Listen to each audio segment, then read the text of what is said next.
বাংলায় আবহাওয়ার খামখেয়ালিপনাটা একবার দেখেছেন? নভেম্বর শেষ হতে চললেও এখনো সেইভাবে ঠান্ডার দেখা মিলল না। শুরুর দিকে কিছুটা ঠান্ডার শিমশিমামি একটু অনুভব হলেও তারপর আর ঠান্ডার দেখা নেই। শিরশিরে একটা আমেজ পাওয়া যাচ্ছিল বটে, বেলা বাড়ার সঙ্গে সঙ্গে সেটাও টাটা বাই বাই করে চলে যাচ্ছে। আবারও রাতের দিকে গায়ে চাদরটা না নিলেও হচ্ছে না। অন্যদিকে পশ্চিমের জেলাগুলোতে তাপমাত্রা কমেছে ঠিকই, কিন্তু এই রকম আবহাওয়া কতদিন থাকবে? আবহাওয়ার কি আপডেট আলিপুর আবহাওয়া দপ্তর দিচ্ছে সেটাই আপনাদের জানাবো। আবহাওয়া দপ্তর জানাচ্ছে, বঙ্গোপসাগরে সৃষ্ট ঘূর্ণাবর্তের জেরে তাপমাত্রা নামছে না। দক্ষিণ আন্দামান সাগর ও বঙ্গোপসাগরে নতুন করে নিম্নচাপ তৈরি হয়েছে, যা গভীর নিম্নচাপে পরিণত হয়ে ঘূর্ণিঝড় হতে পারে। সম্ভাব্য ঘূর্ণিঝড়ের প্রভাব বাংলায় পশ্চিমবঙ্গে পড়বে না বলে জানিয়েছে আলিপুর আবহাওয়া দপ্তর। তবে এর প্রভাবে শীতের পথে বাধা। আগামী 2-1 দিনে কলকাতার তাপমাত্রা 2 ডিগ্রি কমবে বলে জানাচ্ছে আলিপুর আবহাওয়া দপ্তর। সেক্ষেত্রে মঙ্গলবার তাপমাত্রা 17 ডিগ্রি সেলসিয়াসের ঘরে ঘোরাফেরা করবে। অন্যদিকে পশ্চিমের জেলাগুলিতে 14 থেকে 15 ডিগ্রিতে নামতে পারে তাপমাত্রা, যার জন্য সকাল ও রাতের দিকে ঠান্ডা অনুভূতি বাড়বে। অন্যদিকে আগামী কয়েকটা দিন দক্ষিণবঙ্গে সকালের দিকে কুয়াশার দাপট বাড়বে, উপকূলের জেলাগুলিতে কুয়াশা ভোগাবে। আবহাওয়া দপ্তর বলছে, আবহাওয়া যে এই খামখেয়ালিপনা এটা আরও কয়েকটা দিন চলতে পারে। আপাতত তাপমাত্রা একটু কমলেও ডিসেম্বরের আগে সেভাবে শীতের আমেজ ফিরবে না রাজ্যে। এবারে উত্তরবঙ্গের দিকে আসি। উত্তরবঙ্গে শীতের আমেজ আগের থেকে বেড়েছে। কোথাও এই মুহূর্তে ভারী বৃষ্টির সম্ভাবনা নেই। যেটুকু বৃষ্টি হবে তা পার্বত্য এলাকায় বিক্ষিপ্তভাবে ছিটে ফোঁটা। মোটের উপর আবহাওয়া থাকবে শুষ্ক। দক্ষিণের মতো উত্তরেও সেই কুয়াশার দাপট বজায় থাকবে, যার জন্য দৃশ্যমানতা অনেকটাই কম থাকবে।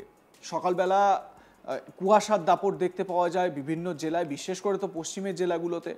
তো সেই কুয়াশার দাপট কিন্তু চলবে বলেই জানানো হচ্ছে আলিপুর আবহাওয়া দপ্তরের তরফে। কিন্তু ডিসেম্বরের শুরুতেই একেবারে কনকনে ঠান্ডা পড়ে যাবে, এই একেবারে ভুল ধারণায় একেবারে থাকবেন না।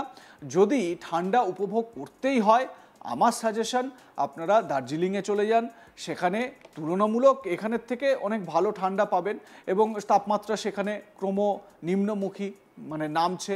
সুতরাং ঠান্ডাটা বেশ ভালোই সেখানে ফিল করতে পারবেন।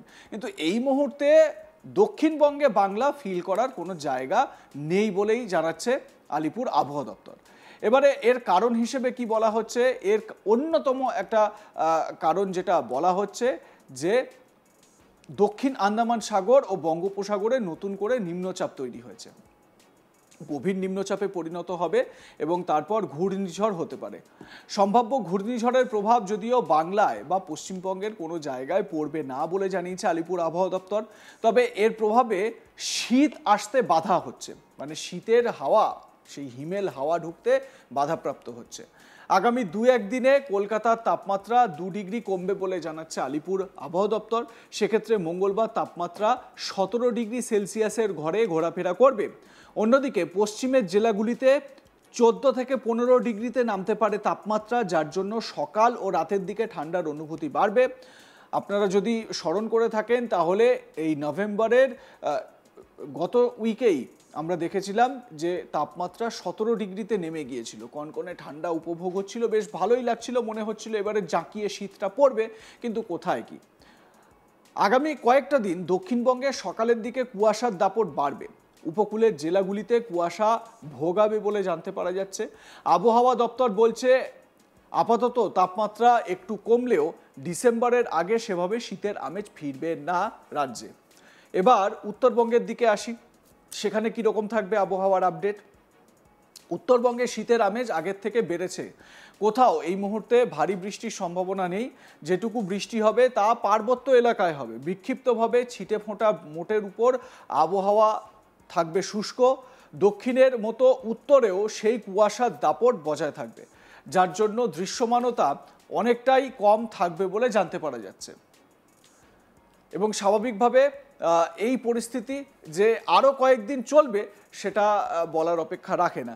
কিন্তু আবহাওয়া বিশেষজ্ঞরা যারা এল নিনো এফেক্টের কথা বলছিলেন তারা এবারে কি বলবেন? এল নিনোর এফেক্টে কি এবারে প্রচুর পরিমাণে ঠান্ডা আদৌ পড়বে, নাকি এই রকমই খামখেয়ালিপনা ঠান্ডার আমরা লক্ষ্য করতে পারবো? আপনাদের মতামত কি? লাইক, কমেন্ট, শেয়ার করে জানাতে ভুলবেন না।